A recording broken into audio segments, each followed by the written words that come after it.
Senhor.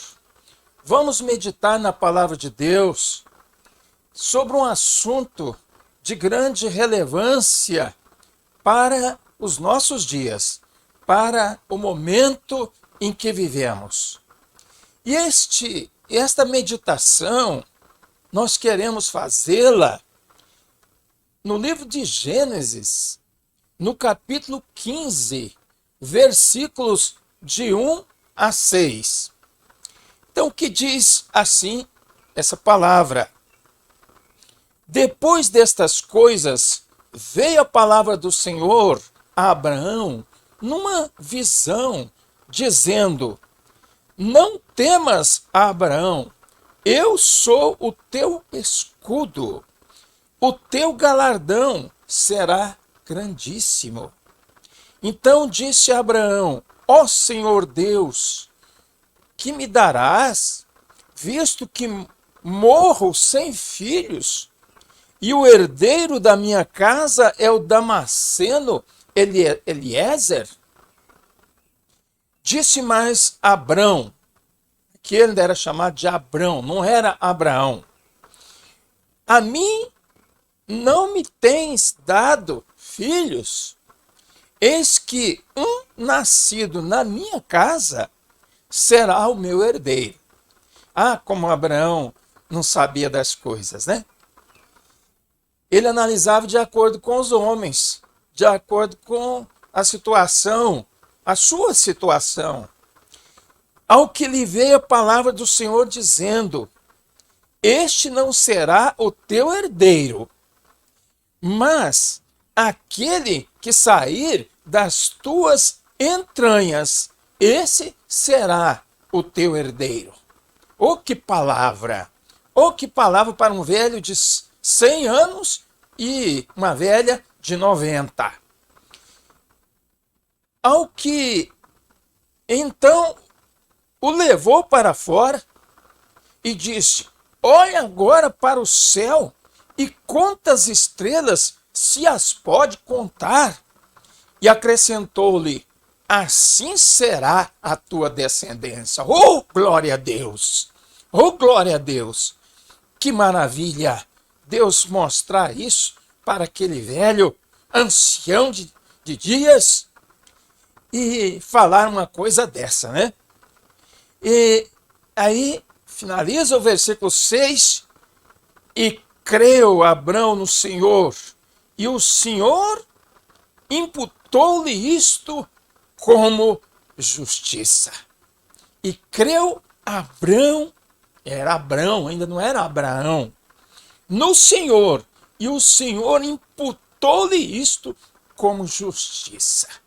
Como Deus fica satisfeito com aquele que nele crê. Deus ali, né, diz que o Senhor imputou-lhe isto como justiça. Vamos ver, no decorrer dessa palavra aqui, algumas coisas relacionadas com esse texto. E outros textos mais, porque, é claro, esta narrativa, ela não está sozinha, ela não é independente, ela faz parte de um texto mais amplo que vai continuar, e também faz parte de uma narrativa, de uma situação histórica na vida de Abraão, com algo passado ali. E eu vou fazer aqui uma pequena incursão sobre esse passado, né? Para depois a gente entrar no texto, entrar na dissertação, ou aqui na mensagem propriamente dita. A Bíblia de Estudos Plenitude faz um comentário sobre este capítulo, dizendo que é um dos mais importantes do Velho Testamento.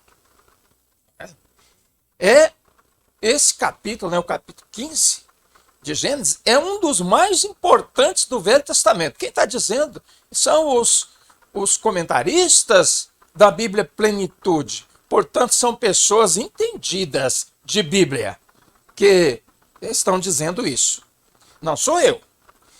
E diz por quê. O comentário, né, diz por quê que é o mais importante do Velho Testamento. Não fala que é o mais importante, mas um dos mais importantes. É bom falar isso. E aqui diz, eu disse, ele diz por quê? Por quê? É que esse capítulo, descreve o estabelecimento da aliança abraâmica. Uma aliança que, ao final, cumpre-se em Jesus Cristo. Então, isso aqui está, né? A importância da história. Porque vai se cumprir no Senhor Jesus Cristo. Aliás, a história do Velho Testamento, ela vai se cumprir no Senhor Jesus Cristo. Leva para Jesus. E a vida de Abraão, quando o Senhor o chamou, era para ser uma bênção para todas as famílias da terra. Não era só para os israelitas, para a sua descendência. Sua descendência que ia abençoar as nações da terra. Da sua descendência viria o Messias que iria abençoar as nações da terra. O capítulo começa com os dizeres: depois destes acontecimentos. Vemos lá, né, no versículo 1. Depois destes acontecimentos. E que acontecimentos são estes? E que acontecimentos são estes? Então vamos lá. Eu disse que ia fazer uma incursão, né, na história até chegar no capítulo 15. Claro que não toda, porque é impossível em pequeno espaço de tempo. Olhando para o capítulo 14, vemos Abrão, não era Abraão ainda, que ainda tinha o nome antigo, que era Abrão, em lutas e guerras, lá no capítulo 14. O seu sobrinho Ló, que por uma escolha pessoal, essa escolha de Ló, nós lemos que Ló escolheu, lá no capítulo 13, escolheu o caminho que levaria até Sodoma e Gomorra, porque era um caminho bonito, tinha belas campinas, a aparência que enchia os olhos, a aparência do mundo atrai. Mas lá no fim estava Sodoma e Gomorra, mas Ló não sabia. Mas ele foi atraído pelos olhos da cobiça, por uma visão materialista, enquanto que Abraão deu para ele aquela oportunidade. Você escolhe. Se você escolher para a direita, eu vou para a esquerda. Se você escolher para a esquerda, eu vou para a direita. Mas diz lá a palavra que Ló viu as campinas. E Ló então quis ir por ali, que ele tinha muito gado. E o problema da discussão, da desavença entre eles, quer dizer, do sobrinho e do tio, era por causa dos seus rebanhos, que eram muito grandes. Os pastores, né, deles, claro que Ló não estava brigando com Abraão, não. Eram os pastores. Então, ali foi uma disputa pessoal. Uma disputa de terras com seu tio, foi parar em Sodoma, como eu já disse. Um lugar onde os homens eram maus e grandes pecadores contra o Senhor. Gênesis 13. No capítulo 14, Abrão tem que ir socorrer o seu sobrinho Ló. Agora a história vai prosseguindo e Ló foi ali atraído pela sua visão materialista, pelas coisas do mundo, a beleza aparente do mundo, e foi parar em Sodoma e Gomorra. Mas chegou o momento que ele foi atacado, Sodoma foi atacada por forças externas, e aí Abraão teve que ir lá socorrer. E ele vai lá socorrer o sobrinho Ló, está em dificuldade. É assim, família não abandona a família. Ló teve aquela oportunidade de separar do seu tio, não criaram desavença por isso. Não é por isso que nós vamos ficar aqui cindidos. Não, você vai para lá, eu vou para cá, tudo bem. E agora o tio vai lá socorrer Ló em Sodoma, porque o rei de Siná. O que era Siná? Nada mais, nada menos do que o nome da antiga Babilônia. Ou seja, o rei de Babilônia, naqueles tempos, né? Não é no tempo de Nabucodonosor, porque aí já era mais de 1000 anos depois. Não é o tempo de Nabucodonosor. Ali é o tempo de Abraão. O rei de Siná, nome da antiga Babilônia, tinha feito guerra contra os reis de Sodoma e de Gomorra. Ali as cidades eram cidades, países. Elas tinham reis, em vez de prefeito, né? Ao invés de prefeito, governadores, elas tinham reis. E aí, ali, o rei de Sodoma, o rei de Sinar, né, da Babilônia, tinha feito cativo a Ló, sobrinho de Abraão. E Abraão vai ter que socorrer agora. Abraão vai com um exército, todos nascidos em sua casa, 318 guerreiros capazes. Como descreve o texto, vence a batalha e resgata o sobrinho. Naquele tempo, as nações eram pequenas, e um exército de 318 pessoas que estavam com Abraão, era da sua casa, né, como diz aqui, e vai lá Abraão e resgata o sobrinho, Ló. Abraão, como um grande servo de Deus, não era avarento e nem ganancioso, não quis trazer nada do despojo da guerra, deixou tudo com o rei de Sodoma, está em Gênesis 14, 21 a 22. Que exemplo, né? Um homem que tinha que ser mesmo abençoado por Deus, que deixou tudo o despojo de guerra, podia trazer, ele já era rico, podia se enriquecer mais, porque assim aqueles que mais têm, mais querem ter. Mas Abraão, um grande servo de Deus, não era assim. Na volta, passa por Salém, que era Jerusalém antiga, e paga o dízimo a Melquisedeque, que era sacerdote do Deus Altíssimo. Eu quero aqui fazer um pequeno comentário, né? Porque essa história vai aparecer em Hebreus capítulo 7, lá 6, 7 de Hebreus vai falar, né, que esse sacerdote Melquisedeque, Jesus, era a semelhança de Melquisedeque. Por quê que o escritor aos Hebreus fala disso? Porque não fala da sua genealogia. Ele apareceu ali no texto, na narrativa, na história de Abraão, mas não fala de quem que ele era filho, de que nação que ele era, se ele era dali mesmo. Mas isso é de só menos importância. Ele era uma pessoa, não era anjo, não era irreal. Era uma pessoa da terra. Agora, o fato de Hebreus fazer uma menção é porque diz que ele não tinha genealogia. Então não tinha ali a origem dele. Jesus não tem genealogia. Jesus é filho de Deus Altíssimo. A genealogia de Jesus é essa. E ali, Melquisedeque era sacerdote do Deus Altíssimo. Eu quero também falar um pouco sobre isso, porque naqueles tempos tinha ali em Salém um sacerdote do Deus Altíssimo, que era o sacerdote do El Elyon.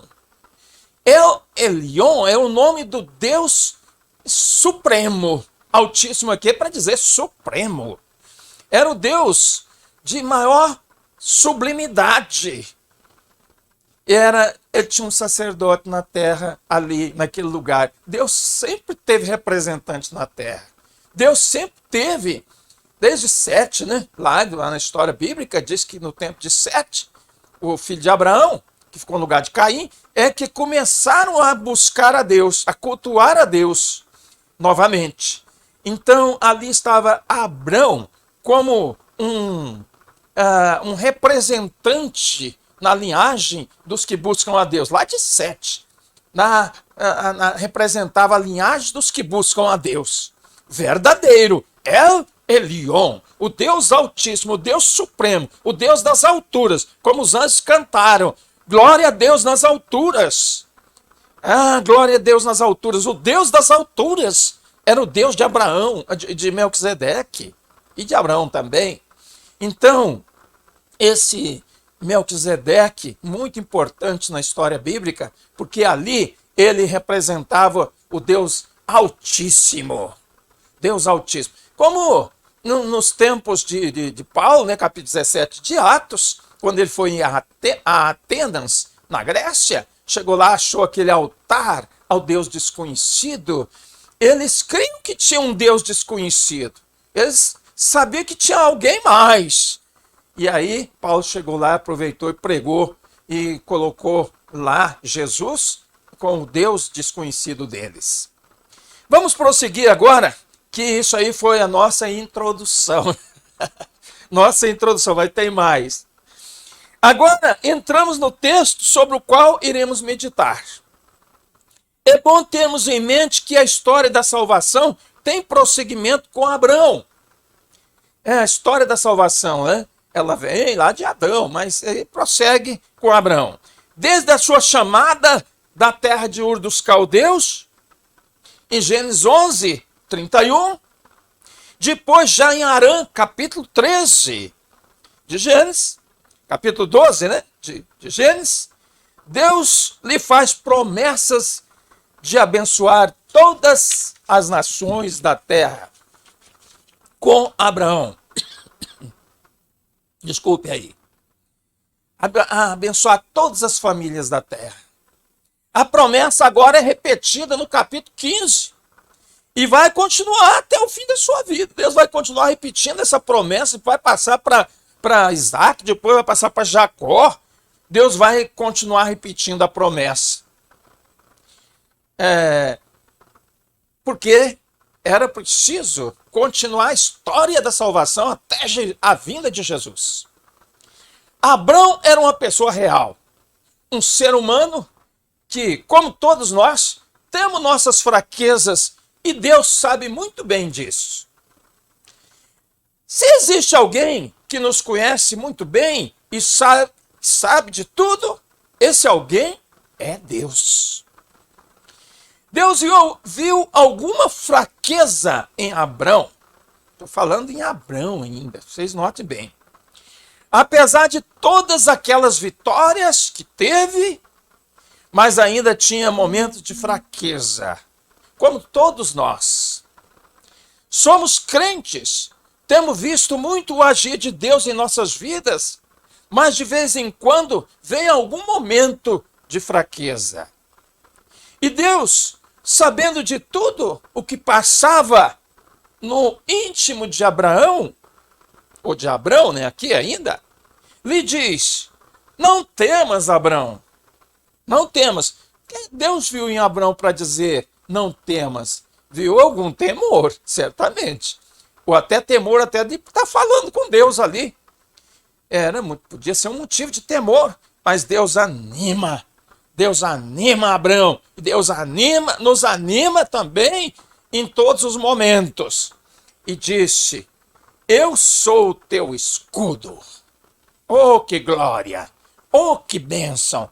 Deus ser o nosso escudo. Eu vou falar um pouco sobre escudo, né, daqui a pouco, porque isso é muito importante, o que Deus está falando para Abraão e fala para nós também.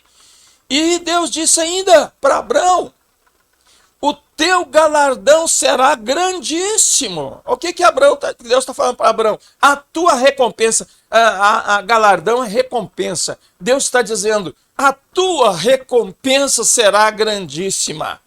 O teu galardão será grandíssimo, Abraão. Ô irmão que me escuta agora, ô irmão que me vê agora, o teu galardão, a tua recompensa será grandíssima, irmão. Fica firme, Continua na sua caminhada, crendo como você crê em Jesus, autor e consumador da nossa fé, da descendência de Abraão. Fica firme nessa promessa, porque a tua recompensa, o teu galardão será grandíssimo. Uma palavra de ânimo para uma pessoa que enfrentava as tremendas lutas na vida e, além de tudo, já era de idade avançada. Agora, como Deus falou que era um escudo, né? Eu falei que ia falar um pouco sobre o escudo. Então, o que era o escudo? O que é um escudo ainda? Pois bem, era uma arma, era o que eles tinham de mais avançado em guerra.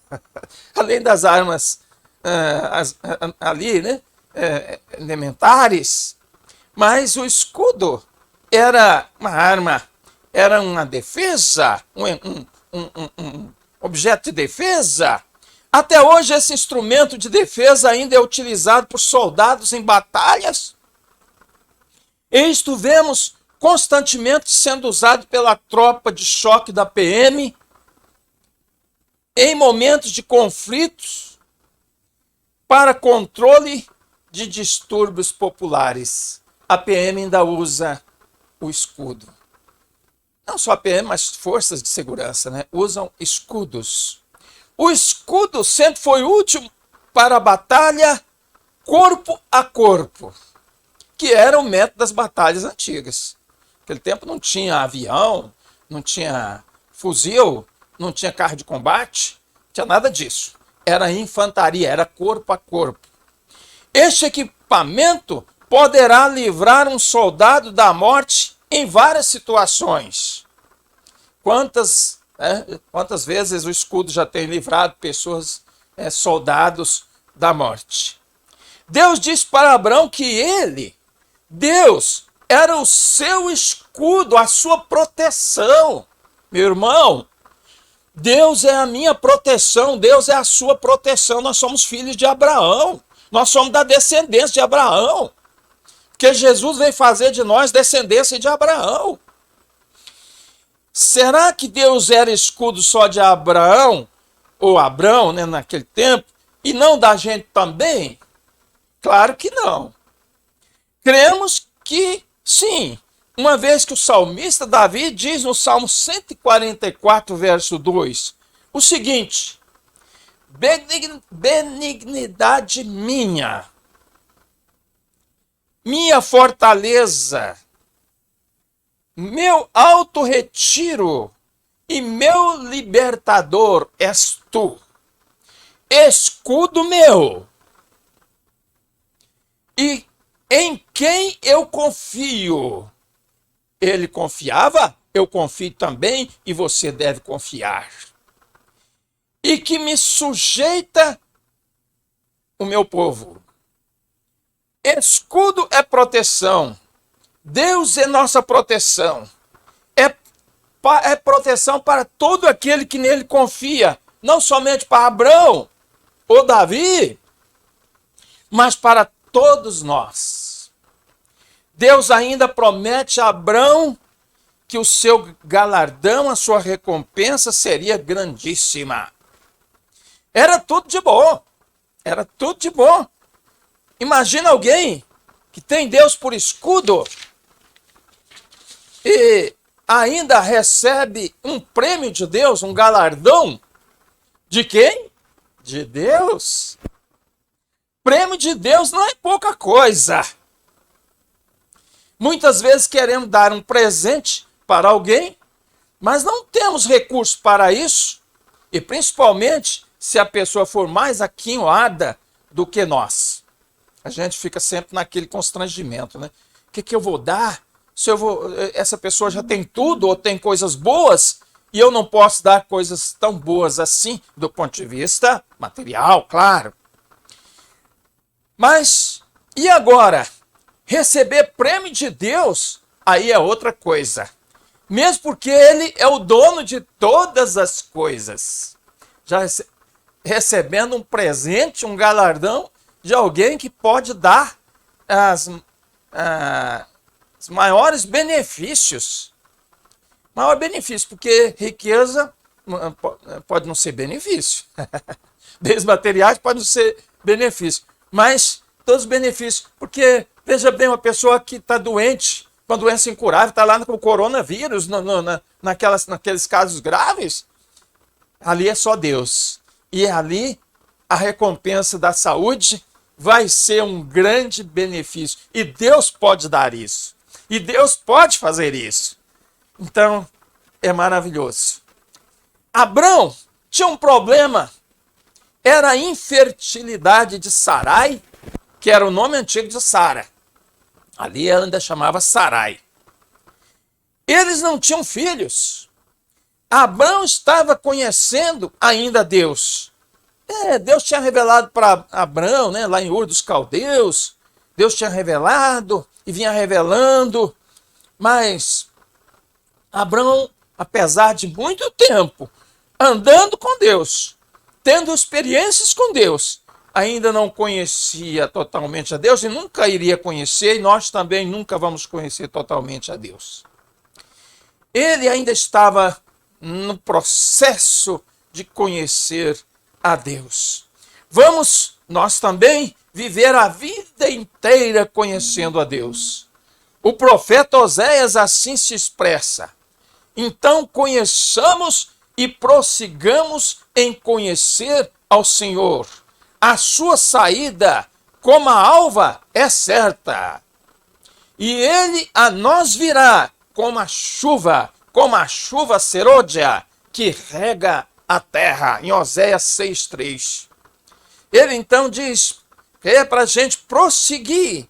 Conheçamos e prossigamos em conhecer a Deus. Abrão, que já tinha 100 anos, e sua esposa 90, está lá em Gênesis 17, não tinham filhos. Reclama com Deus que até aquele momento o seu herdeiro seria um servo Ciro, que era damasceno, de Damasco, né?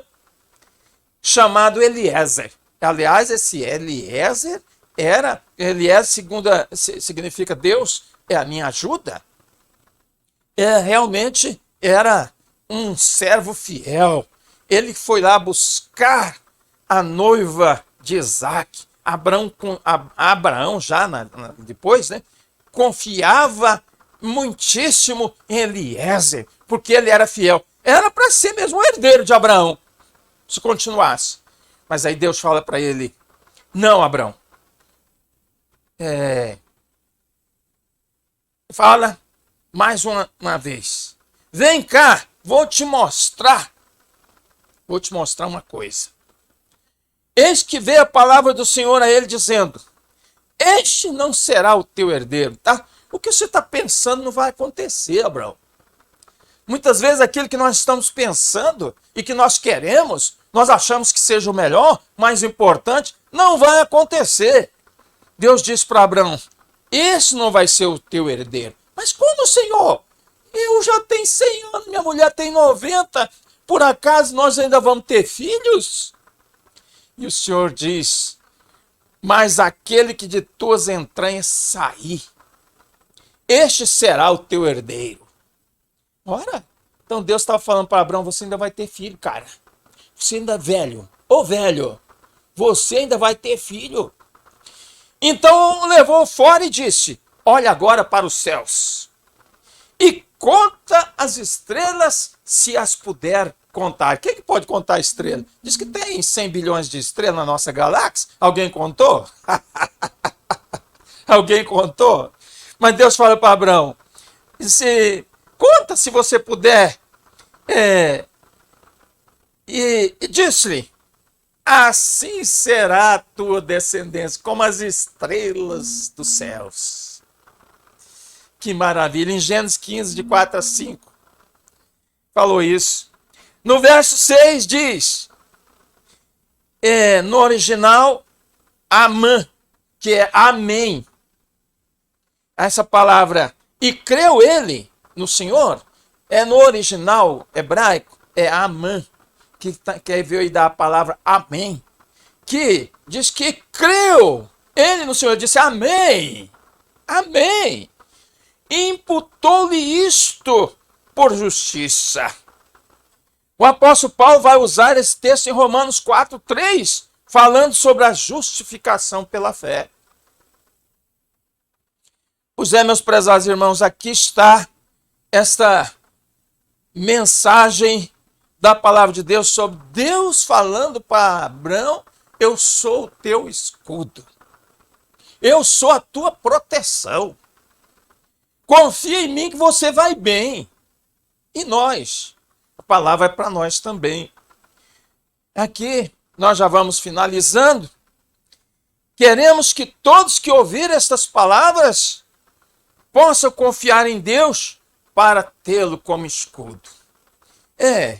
Não é só conhecer a Deus de ouvir falar, como Jó fala no capítulo 42. Lá ele fala aqui no final do seu livro que ele conhecia o Senhor só de ouvir falar, mas agora meus olhos veem. Então, que nós possamos ter Deus como nosso escudo nesses dias de lutas, dias de tribulações, de doenças, tantas coisas ruins, mas também muitas coisas boas. E sabendo que Deus pode nos recompensar com coisas boas. É tudo de que precisamos no mundo turbulento em que vivemos, de tanta violência em todo sentido. Esse tempo que a gente tem medo de andar na rua, pode ter assaltos, pode ter acidente, pode bater na gente, enfim, muita coisa. Mas Deus está dizendo: olha, não fique com medo disso não. Pastor Zé Fernandes, não fique com medo disso não. Não fique com medo disso não, irmão ou irmã fulana ou fulano. Não fique com medo, porque eu sou o teu escudo, cara. Poxa, então, um Deus que é o nosso escudo. O texto diz que Abraão creu no Senhor. Muitos querem a proteção de Deus, sem contudo crer nele. E até cita o nome de Deus, né? Sem crer de verdade. Às vezes até por próprio interesse, que a situação aperta, tem que se valer de alguma maneira, buscar auxílio em algum lugar, e a pessoa termina achando que Deus naquele momento pode ser útil para ele. Isto é de suma importância. E Jesus disse: se tu podes crer, tudo é possível que crer. Marcos 9:23. Se tu podes crer, tudo é possível que crer. E ainda falou ele para Marta, irmã de Lázaro. Disse-lhe Jesus: não te hei dito que se creres verás a glória de Deus? Não te hei dito, se creres verás a glória de Deus? Não tem jeito de ver a glória de Deus sem crer, irmãos. Não tem jeito de ver a glória de Deus sem crer. É só crendo. Glória de Deus é para aqueles que creem. Nós podemos ver a glória de Deus. Depois Abraão viu a glória de Deus. Tudo aquilo que Deus falou para ele se cumpriu na vida dele. E depois continuou com seus descendentes e vem até Jesus Cristo. O povo de Israel foi poupado de ser destruído por causa da promessa de Abraão. Vêm os reis da Síria e levam as 10 tribos para o cativeiro, e eles se misturam com os gentios, com os pagãos, mas fica Judá. Deus preserva Judá, que depois vai para a Babilônia também, porque também tinha pecados que Deus não suportava.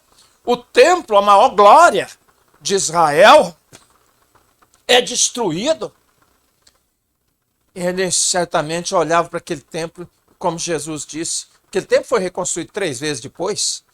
E quando Jesus estava lá, Jesus, lá para o capítulo 21 de Mateus, por ali, Jesus vai dizer, tá vendo esse templo aí? Eles estavam se gloriando daquele templo que já era reconstruído por Herodes. Estava ali se gloriando, e aí Jesus falou, tá vendo isso tudo aí?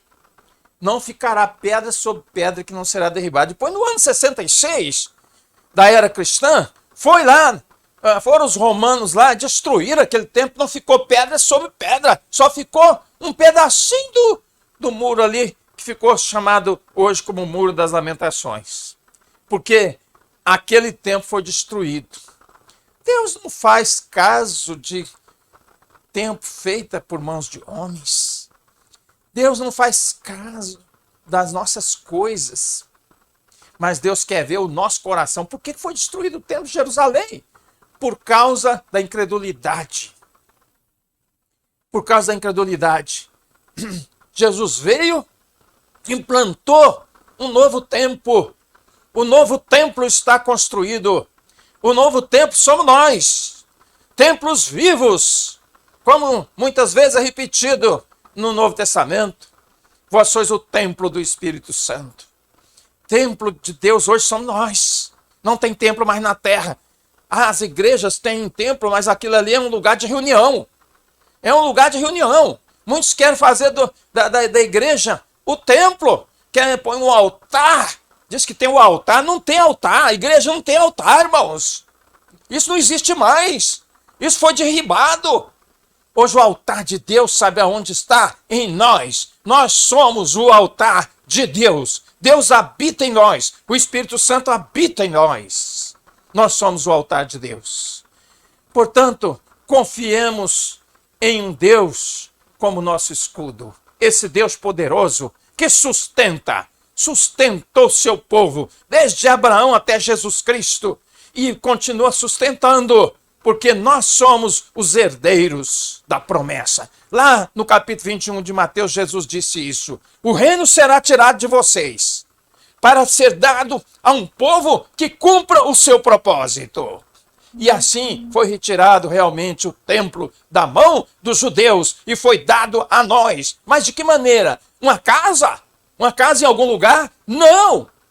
Porque nem nesse monte, nem em Jerusalém adorareis o Pai. Mas o Pai, os que adoram o Pai, adoram em espírito e em verdade, e são esses que o Pai procura para adorá-lo. Vamos adorar ao Deus que é o nosso escudo, e vamos ter firmeza nesse Deus. Que Deus abençoe a todos vocês, né, com esta palavra. Fique no meu coração e fique no seu coração para firmar a sua fé cada vez mais, não sair do caminho, não desistir do caminho, porque este é o caminho, como diz Isaías, que ouviu uma voz dizendo, este é o caminho, segui-o. Então, prezados irmãos, muito obrigado pela sua atenção. Senhor Deus, eu agradeço a oportunidade de ministrar essa palavra. É uma palavra que não é minha. Eu falei muitas coisas aqui, mas o Senhor é que fala. Senhor, e se eu não fui competente para dizer tudo aquilo que o Senhor pretendia, que o Espírito Santo complete no coração de cada pessoa. Em nome de Jesus. Amém. Muito obrigado. Deus abençoe a todos. Amém.